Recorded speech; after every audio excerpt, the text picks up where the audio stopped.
Hola, ¿qué tal? Yo soy Verónica y en esta oportunidad vamos a estar viendo el teórico número 2 de anatomía aplicada, que es sobre generalidades de artrología y miología.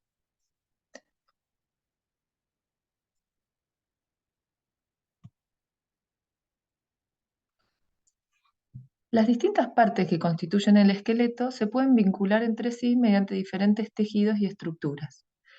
Esas conexiones interóseas, que son conexiones entre huesos, son las articulaciones. La artrología es el estudio de esas articulaciones, que se les puede definir como el conjunto de partes blandas y duras que permite la unión entre dos o más huesos próximos entre sí.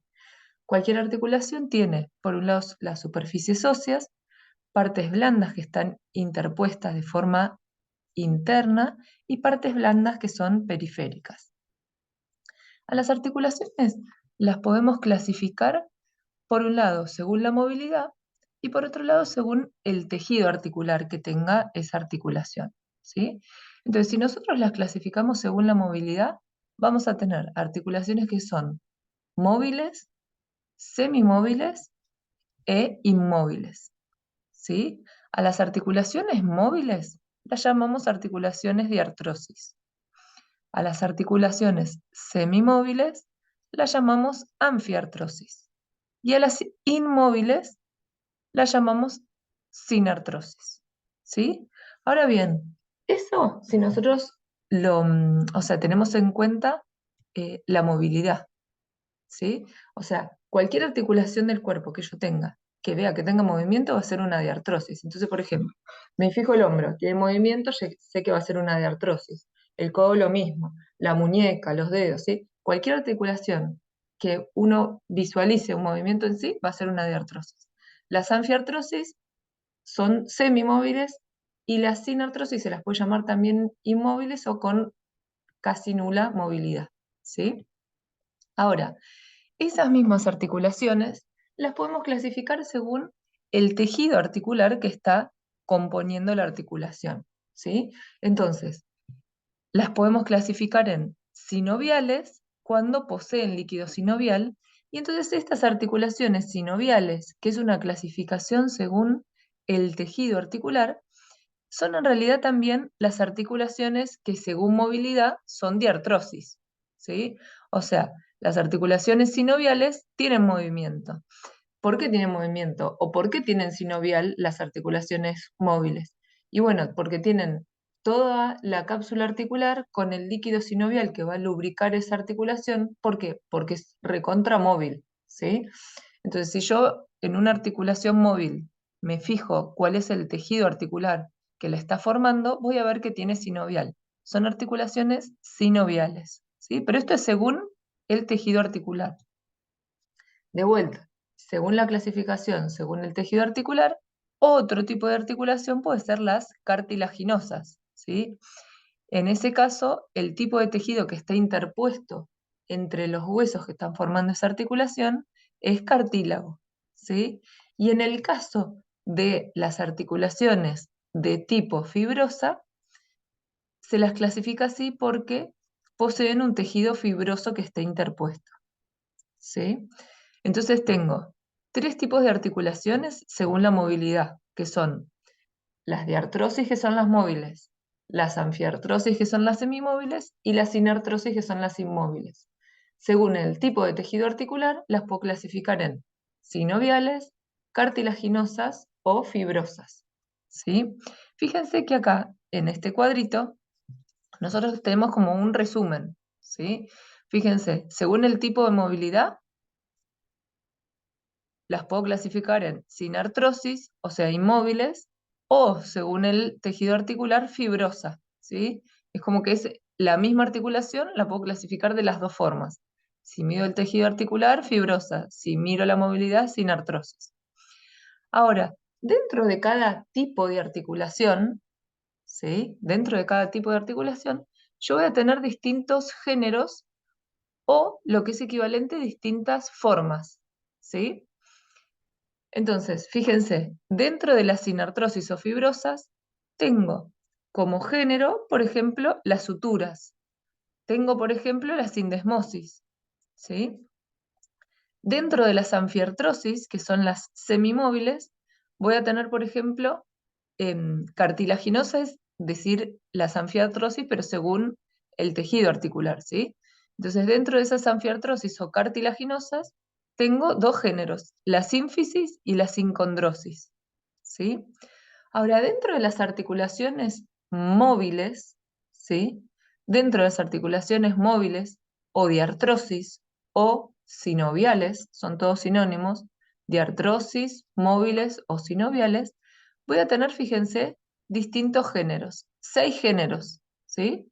Entonces vamos a ir viendo primero cada uno de estos 6 géneros dentro de las articulaciones de artrosis que son móviles o que tienen una sinovial, si yo veo el tejido articular, ¿sí? Entonces vamos a arrancar primero con las articulaciones de tipo de artrosis o sinoviales o móviles, ¿sí?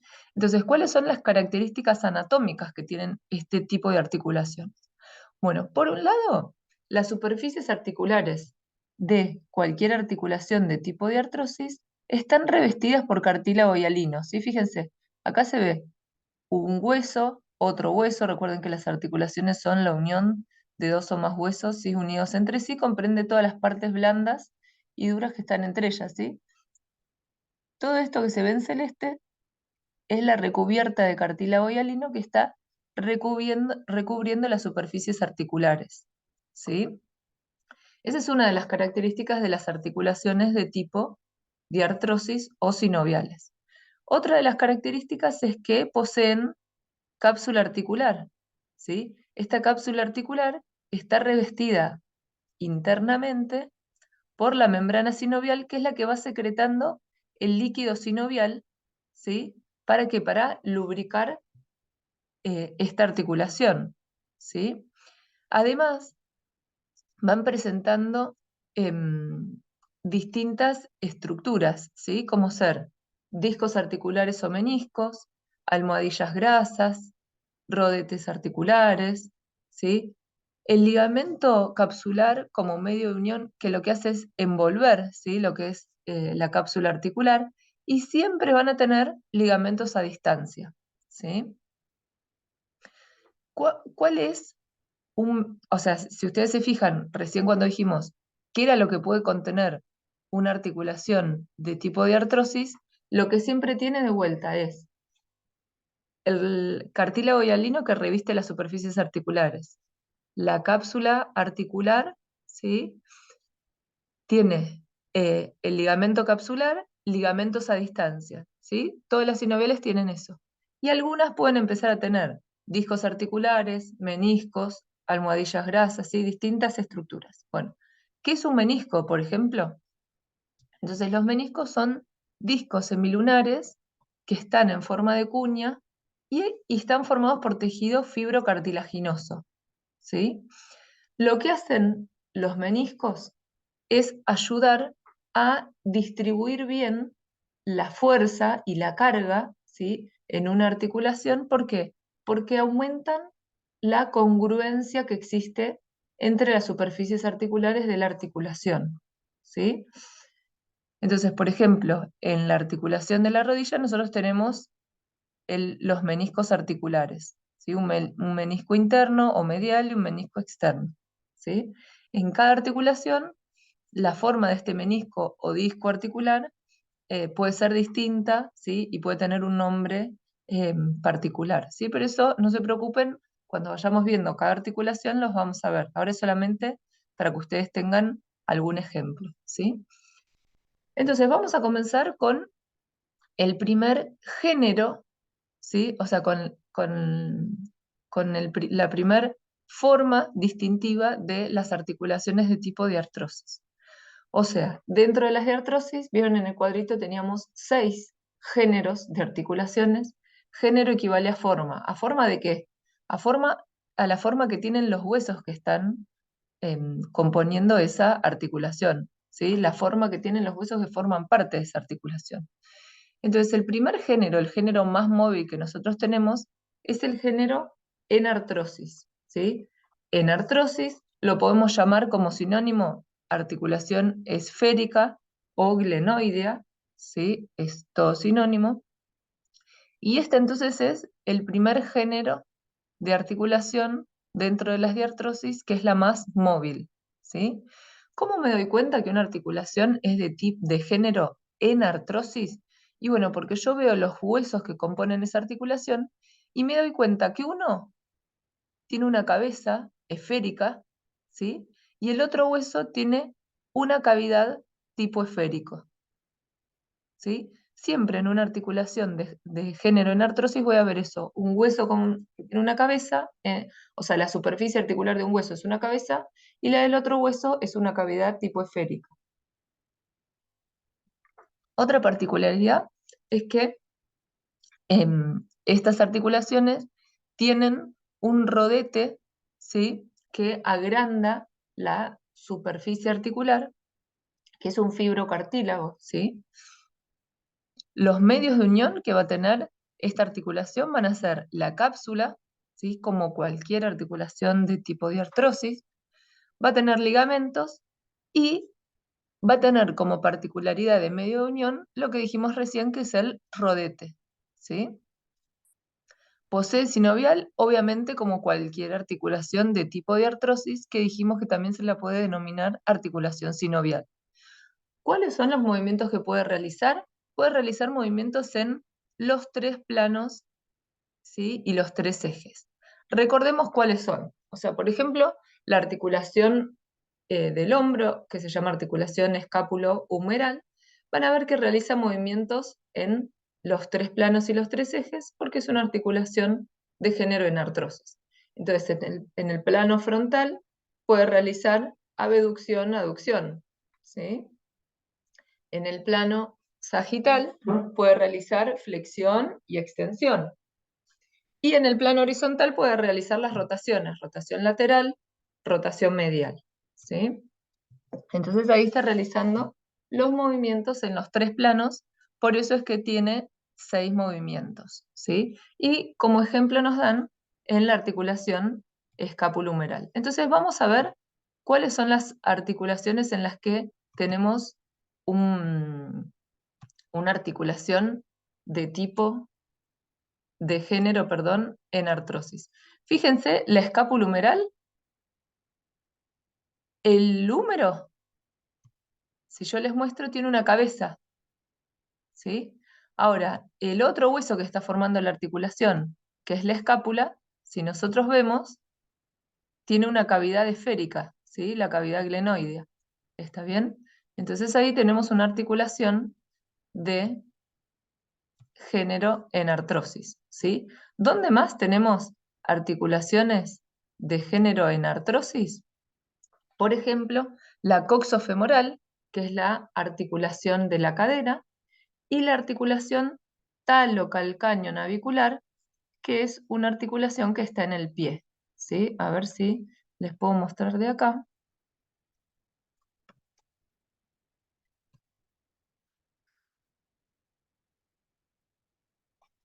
A ver si pongo navicular.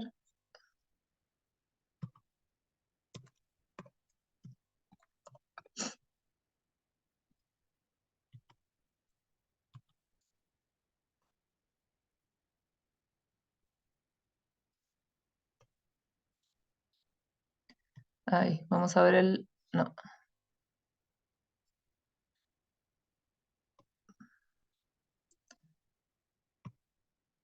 ahí les muestro el astrágalo.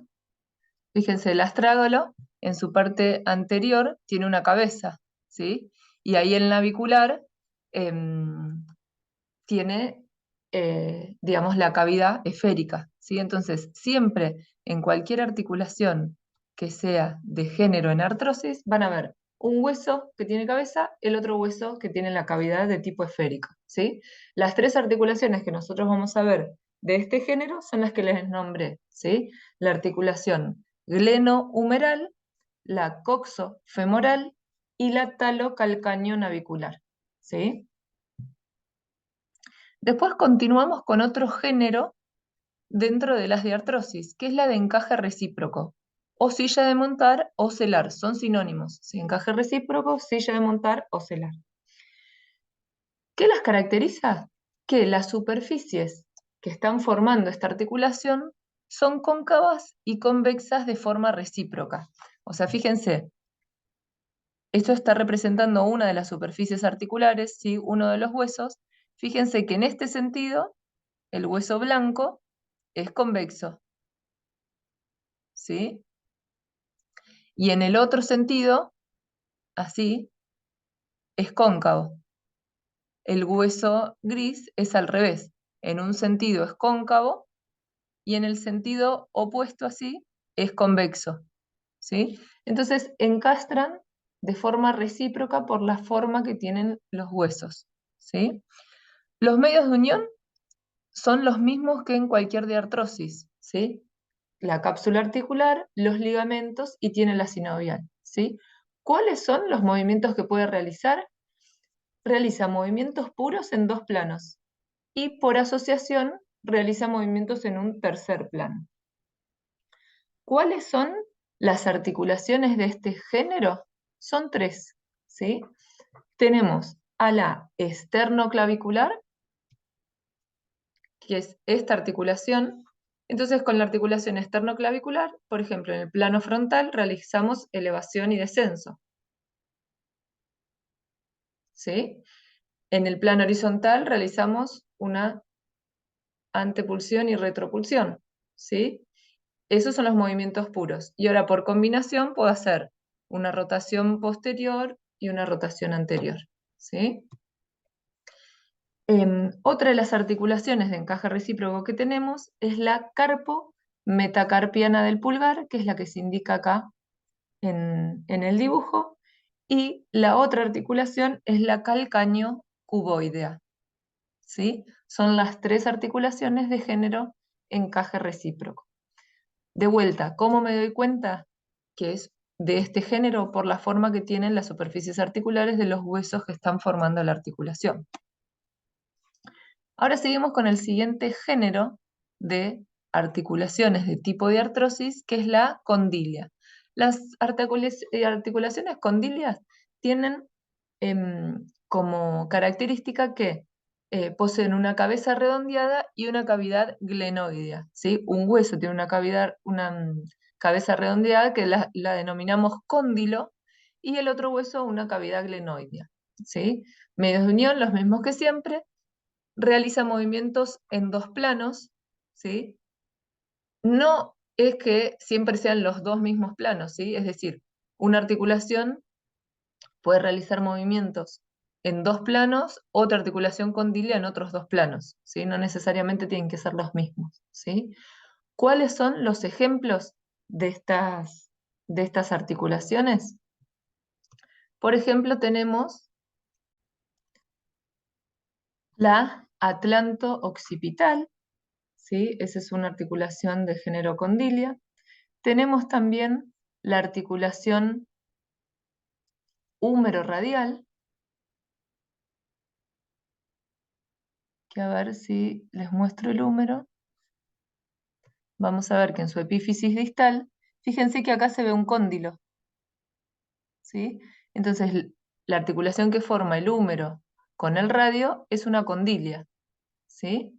Tenemos también la articulación radiocarpiana, ¿sí? Todo el carpo forma un cóndilo y entonces también tenemos la articulación radiocarpiana y la mediocarpiana que están formando, o sea, entre la primera y la segunda fila del carpo, forman articulaciones de género condilia, ¿sí? Los ejemplos son entonces la atlanto-occipital o occipito-atloidea, ¿sí? Que se la puede llamar también, la húmero-radial, la radiocarpiana, la mediocarpiana, también las metacarpofalángicas, que ahí, o sea, por ejemplo, les puedo mostrar los movimientos, ¿sí? La metacarpofalángica, fíjense, realiza movimientos en el plano frontal, ¿sí?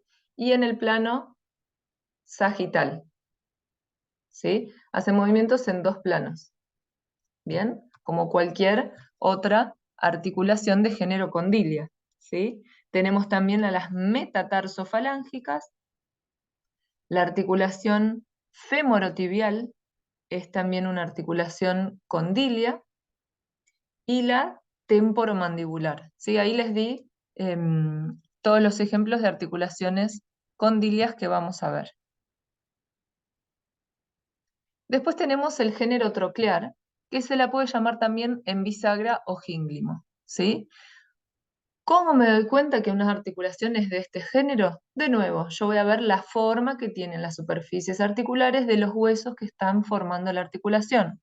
Entonces, ¿qué voy a ver? Y bueno, voy a ver que uno de los huesos tiene una tróclea, ¿sí? Entonces, o sea, esto es importante, cuando ustedes empecemos a estudiar las distintas regiones topográficas del cuerpo, y siempre vamos a empezar con osteología, después con artrología y después con miología.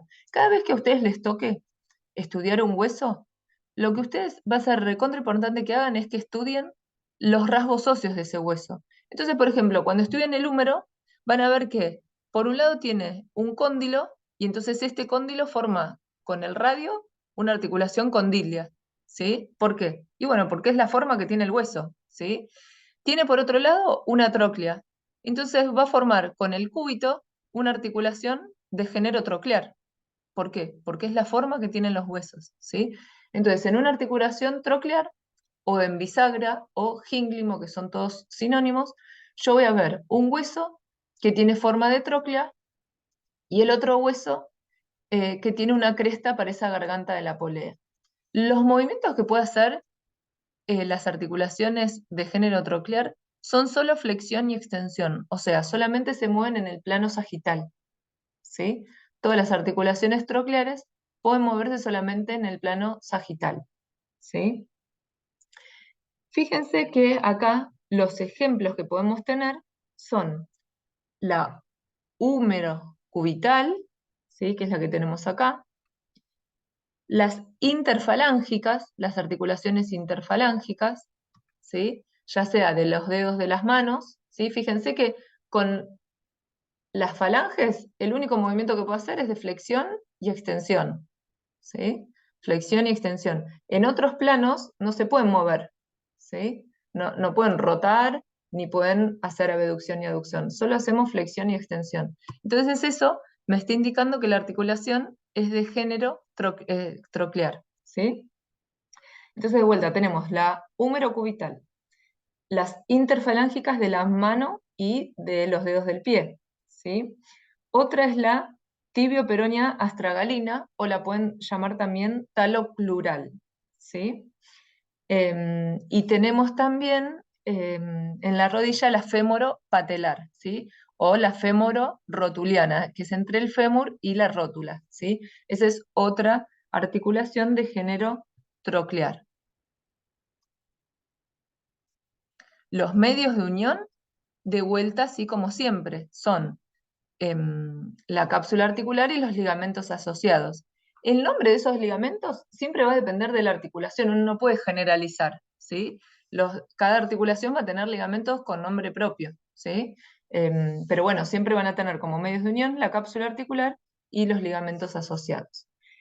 El siguiente género es la articulación trocoide, que se la puede denominar también pivot, ¿sí? ¿Cómo es la forma de esta articulación? Es un cilindro óseo, ¿sí? Que gira sobre su eje. Y por otro lado tenés un anillo osteofibroso que lo rodea y contiene, ¿sí? Al hueso que está girando. Los medios de unión, de nuevo como siempre, cápsula y ligamentos, tiene sinovial y sí, porque es una diartrosis. Y las diartrosis, que es una clasificación según el movimiento, si yo las clasifico según el tejido articular, es una articulación sinovial. Entonces, obviamente, como cualquier diartrosis tiene sinovial, ¿sí? Como todas las que vimos hasta recién, todas tienen sinovial, cápsula y ligamentos como medios de unión. Los movimientos son en el plano horizontal, ¿sí? Es decir, solo realizan movimientos de rotación, ¿sí? ¿Cuáles son los ejemplos de estas articulaciones? Acá tenemos graficado la articulación radiocubital proximal o superior y la radiocubital distal o inferior, ¿sí? ¿Qué movimientos realizan? ¿Se acuerdan que eso lo habíamos visto en el práctico pasado con cuando habíamos visto los distintos movimientos, el movimiento de pronación y supinación. ¿Sí? Esa es la articulación radiocubital proximal y distal. ¿Sí? Después, ¿qué otros ejemplos tenemos de articulaciones trocoides? Pueden ser las articulaciones cigapofisarias lumbares, puede ser la articulación atlanto-axoidea medial, articulación atlanto-axoidea medial, y puede ser la articulación subtalar, que le pueden decir también subastragalina o talocalcánea, ¿sí? No se asusten ahora, ustedes no tienen que aprender todas estas articulaciones, yo se las nombro ahora ¿para qué? Para que ustedes si quieren se pueden hacer la listita, ¿sí?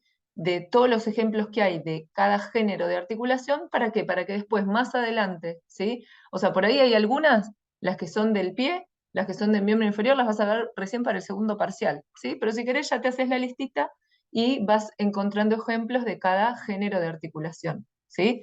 Si no, nada, no le prestas atención a los ejemplos y los vas viendo, ¿sí? Paso a paso. Pero por ahí para que cuando los vean les resulte más fácil reconocerlo, ¿sí? Igualmente, de nuevo, para reconocerlo yo miro la forma de los huesos y ahí eso me va a determinar el género de la articulación, ¿sí? Por último, dentro de las de artrosis, tenemos las articulaciones que son planas o también llamadas artrodias, ¿sí? Entonces ahí en las articulaciones artrodias yo veo cómo es la superficie articular de los huesos y veo que son planos, ¿sí? Entonces, en este caso, la articulación es de género artrodia. Tienen de vuelta los mismos medios de unión que siempre y tenemos como ejemplo las articulaciones cigapofisarias, cervicales y torácicas, articulación atlanto-axoidea lateral, articulación acromio-clavicular, la articulación de los huesos del carpo entre sí, o sea, todos los huesitos del carpo de la primera fila y de la segunda fila, ¿sí? Como vemos acá, son articulaciones planas o artrodias.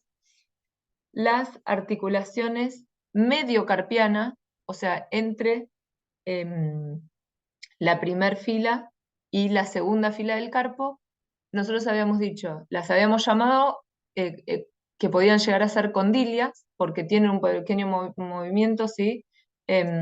Distinto, o pueden ser clasificadas también como planas, ¿sí? Dependiendo del autor.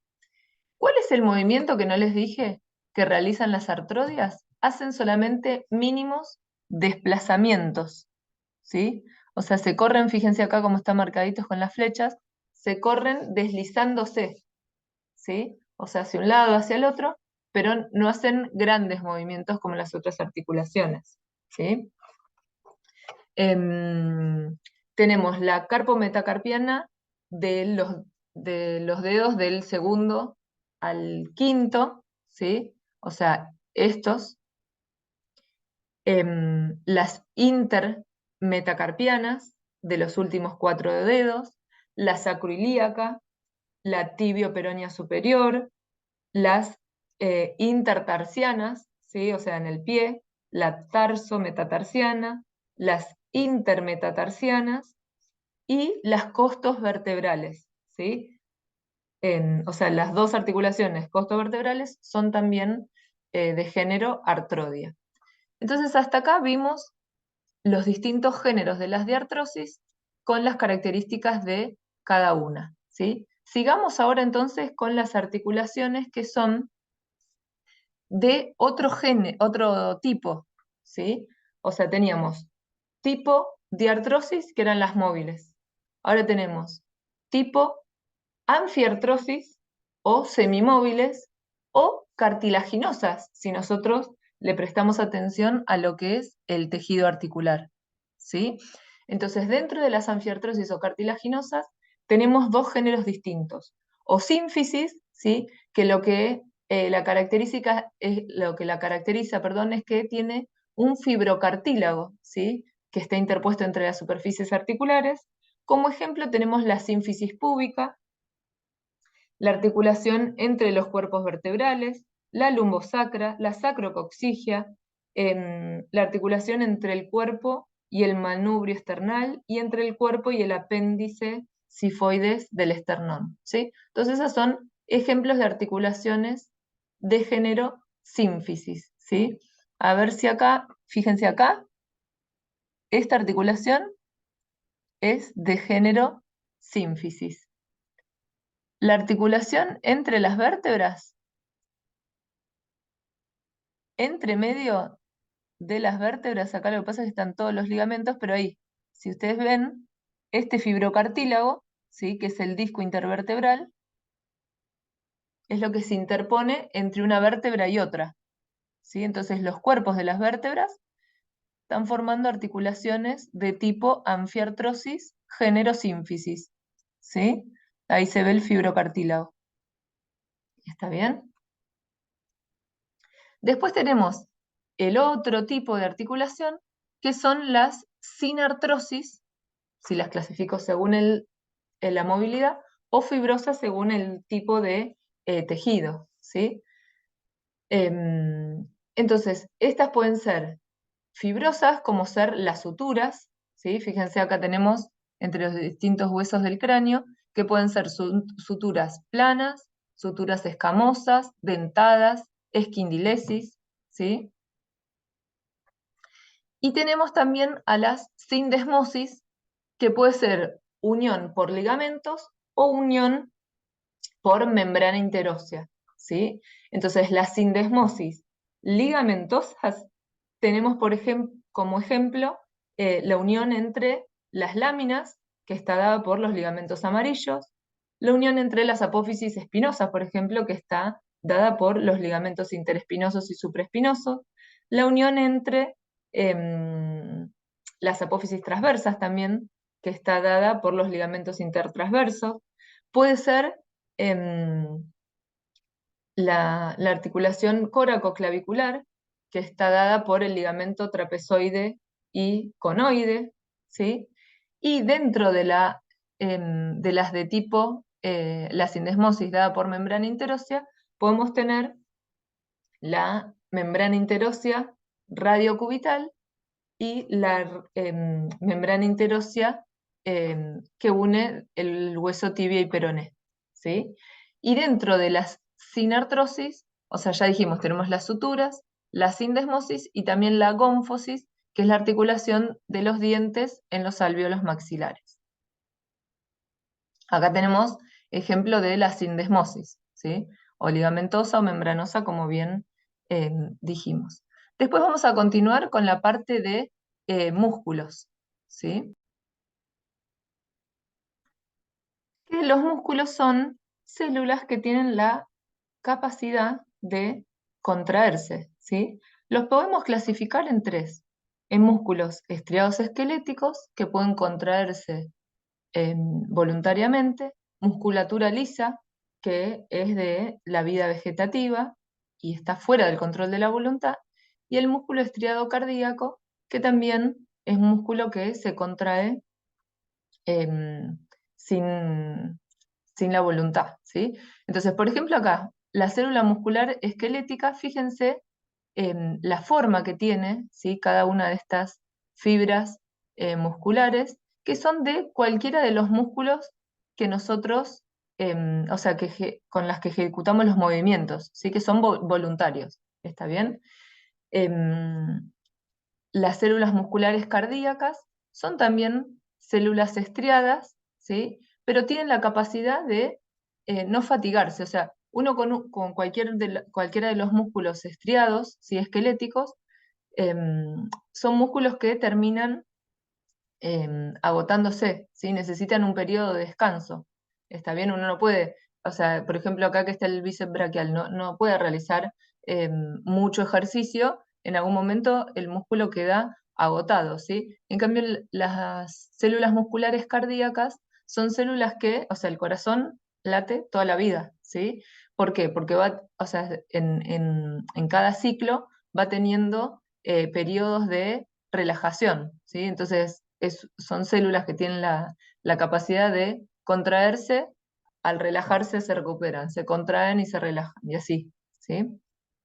Y por otro lado, las células musculares lisas, fíjense que no tienen estas miofibrillas, no tienen la misma em, característica que las estriadas, ¿sí? Justamente, y por eso se llaman lisas, tienen forma ausada, ¿sí? Y ese tipo de células musculares lisas las encontramos, por ejemplo, en las paredes de los vasos sanguíneos, ¿sí? Mayormente en las paredes de las arterias, pero también en las paredes de las venas. Y esta musculatura lisa lo que hace, en el caso de encontrarse en los vasos sanguíneos, es regular el flujo sanguíneo, ¿sí? O sea, dilatan y contraen los vasos sanguíneos para regular el flujo, ¿sí? También, por ejemplo, las encontramos en la pared de los intestinos. Entonces generan, o de otras partes del tubo digestivo, y generan estos movimientos peristálticos, ¿sí? Pero que no se controlan a voluntad, ¿está bien? O sea, cualquier célula de músculo liso es involuntaria, ¿sí? Ahora vamos a tener, o sea, vamos a ir viendo un montón de términos, ¿sí? Que son para poder, digamos, caracterizar a los músculos. Pueden ser superficiales porque se encuentran ahí inmediatamente debajo de la piel. Pueden ser profundos porque están debajo de la aponeurosis, ¿sí? La mayoría de los músculos son rectilíneos, paralelos al ejes del cuerpo, pero también tenemos otros que tienen, digamos, otra dirección, ¿sí? Pueden ser largos, pueden ser anchos, ¿sí? Pueden ser cortos, así como habíamos visto en los huesos, ¿sí? Pueden ser músculos anulares que están alrededor de los orificios, ¿sí? Y se encuentran ubicados de esa forma para asegurar el cierre, ¿sí? Y entonces se los denomina orbiculares o esfínteres, ¿sí? Se puede decir que son digástricos en el caso de que tengan dos vientres musculares, ¿sí? Entonces, todos estos términos nos permiten, digamos, caracterizar a los músculos, ¿sí? Hay otro concepto que se llama fascia, que es una membrana fibrosa de tejido conectivo que va envolviendo a los músculos, ¿sí? Así como ustedes habían visto en la clase pasada en generalidades de osteología, que cualquier hueso tiene hueso esponjoso en su interior, hueso compacto por fuera, y por encima de ese hueso compacto está el periósteo, ¿sí? Esa membrana que envuelve el hueso. Bueno, en los músculos pasa algo parecido, ¿sí? Cada fibra muscular está envuelta en tejido conectivo. Hay muchas fibras que van a tener otra envoltura de tejido conectivo y así.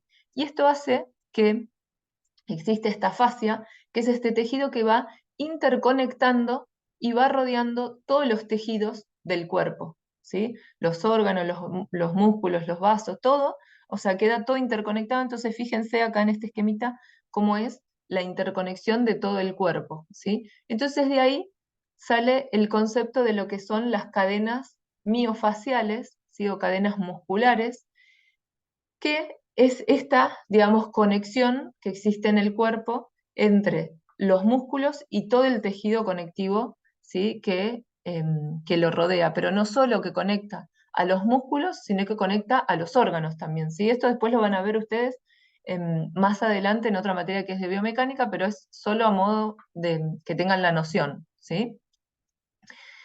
¿Cómo es que un músculo se inserta en los huesos? O sea, la acción del músculo es contraerse, pero, digamos, ¿cuál es la ventaja de que el músculo se contraiga? Y bueno, que puede dar movilidad al cuerpo, ¿sí? Nos permite que nosotros nos movamos.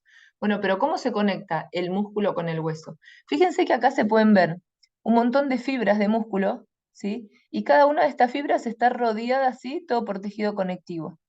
Cada ramillete, digamos, de fibra se conecta, se une con tejido conectivo, y ese tejido conectivo, ¿sí? Que es el endomisio, se junta, ¿sí? Y va formando el tendón. Y ese tendón se va a fusionar después con la capa de afuera del hueso, que es el periósteo, y así es como se va a anclar el músculo al hueso, ¿sí? Y así es como se va a insertar. Entonces después nosotros vamos a ver que los huesos en el lugar, en el sitio donde hay inserción de músculo, empiezan a tener ciertos relieves, ¿sí? Que van a ser característicos de cada hueso, y eso lo da la tracción de estos músculos, ¿sí? O sea, la tracción del músculo va formando también eminencias, tubérculos, ¿sí? Y distintos accidentes en los huesos por la tracción de los músculos, ¿sí?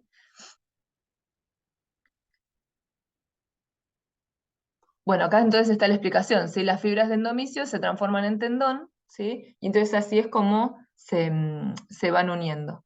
Tenemos también alguna nomenclatura muscular en cuanto a la acción de los músculos. Por ejemplo, músculo agonista es el que cuando se contrae produce el movimiento. El antagonista es el que hace la acción contraria. Y el sinergista es el que, digamos, realiza la misma acción que ese músculo del que estamos hablando, pero facilita o complementa la acción, ¿sí? Músculos fijadores, por ejemplo, si yo quiero flexionar el codo y necesito fijar el hombro, porque si no, el movimiento, ¿sí? No va a ocurrir, ¿está bien? Entonces necesitamos un músculo que fije, ¿sí?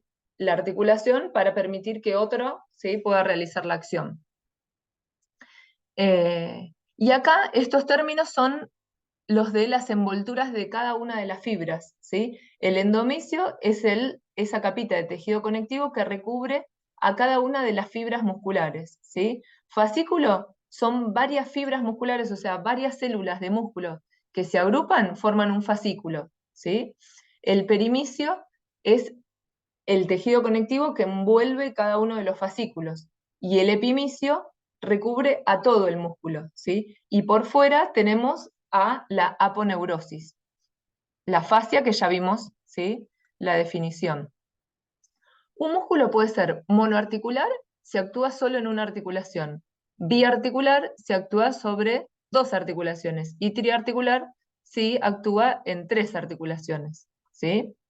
Entonces, en ese caso, cuando nosotros vayamos viendo a cada músculo, si es un músculo monoarticular, bueno, puedo decir directamente, como el braquial anterior, puedo decir directamente que realiza flexión, porque solo atraviesa una articulación.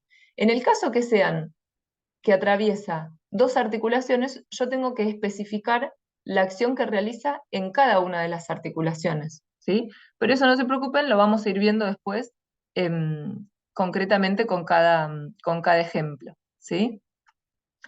Nosotros podemos decir también que cada uno de los músculos, o sea, el músculo se contrae y realiza un movimiento, ¿sí?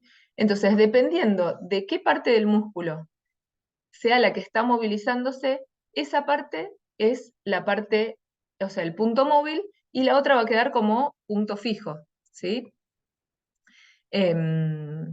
Entonces, uno de los extremos del músculo actúa como punto fijo y el otro es el que va a quedarse móvil. O sea, por ejemplo, acá, si yo voy a realizar una flexión de codo, esta inserción va a quedar como punto fijo y esta va a actuar como punto móvil, porque si el músculo se contrae, lleva el antebrazo hacia arriba, ¿sí? Entonces este va a ser el punto que se va a estar moviendo y va a actuar como punto móvil. Y el otro como punto fijo, ¿sí? Eso igualmente, esas características las ven después también mucho más en detalle en biomecánica, ¿sí? Y los músculos pueden actuar también como palancas, ¿sí? Tenemos palancas de equilibrio, palancas de fuerza, ¿sí? Que en este caso uno puede, con la contracción del músculo, movilizar mucho más, ¿sí? Mucho más peso de la fuerza que está realizando el músculo, ¿sí? Es una palanca de fuerza, como lo que uno hace con una carretilla, ¿sí? Que me permite levantar mucho peso haciendo menos fuerza, ¿sí? Y tenemos palancas de velocidad que lo que permiten es dar movilidad al cuerpo, ¿sí? Esto de palancas, de vuelta, lo ven después más en biomecánica, pero es para que tengan idea de eso, ¿sí? Que los músculos son la parte de la potencia, ¿sí? Los que realizan la fuerza en los sistemas de palancas que tenemos en el cuerpo, ¿sí? Y tenemos distintos tipos de contracción en los músculos. Una es la contracción concéntrica, ¿sí? Que en el caso de la contracción concéntrica ocurre cuando el músculo desarrolla una tensión suficiente para superar la resistencia, ¿sí? Entonces ese músculo se acorta y moviliza una parte del cuerpo venciendo esa resistencia. O sea, yo tengo acá la pesa, que es la resistencia, pero el músculo supera, ¿sí?, esa resistencia, entonces hago una contracción concéntrica. El músculo, fíjense, se acortan las fibras, ¿sí? En una contracción excéntrica, que es esta, la resistencia que yo estoy teniendo es mayor que la tensión que puede realizar el músculo, ¿sí? Entonces es como que esta resistencia me vence la fuerza del músculo y entonces el músculo, en lugar de estar más cortito, se alarga, ¿sí? Esa es en una contracción excéntrica. Y en la isométrica es cuando el músculo permanece estático, pero está generando una tensión. O sea, el músculo se está contrayendo, pero está quedándose quieto, ¿sí? Esa es la contracción isométrica. Nosotros cuando veamos cada uno de los músculos y tengamos que poner la acción que realizan esos músculos, siempre vamos a poner la acción en contracción concéntrica, ¿sí? O sea, siempre vamos a decir el movimiento que realiza el músculo cuando se contrae y se acorta, ¿sí? En este tipo de movimiento concéntrico, ¿sí? O sea que, nada, todo esto es solamente a modo, digamos, instructivo para que tengan idea de lo que es, pero no necesariamente tienen que aprenderse ahora todos los tipos de contracciones, sino saber que este tipo de contracción es el que nosotros vamos a prestarle atención cuando veamos las acciones de los músculos. Bueno, hasta aquí la clase, espero que les haya servido y nos vemos después en los prácticos. Hasta la próxima.